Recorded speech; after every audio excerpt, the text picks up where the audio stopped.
এই যে মাইকের যে বিভ্রাটটি হয়েছে, আমরা তাৎক্ষণিকভাবে খোঁজ নেওয়ার যে চেষ্টা করেছি।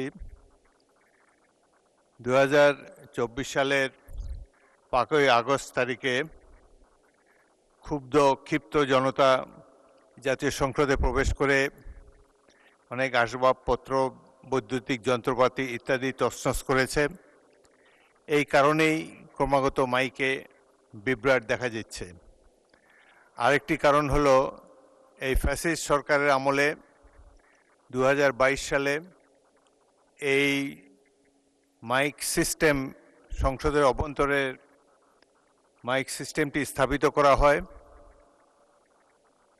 যারা এটি স্থাপন করেছে তাদের অ্যাটল কোনো ওয়ারেন্টি ছিল কিনা, মাইকের কার্যকারিতা কতদিন থাকবে এ সম্বন্ধে কোনো কাগজপত্র ইত্যাদি পাওয়া যাচ্ছে না।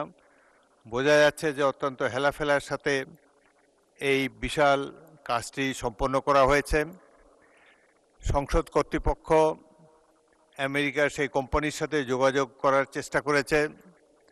তারা এসে এই সংসদীয় মাইক ব্যবস্থা রিপেয়ার করার জন্য তাদের কোনো আগ্রহ নাই এবং তারা অ্যাভয়েড করে যাচ্ছে ক্রমাগত।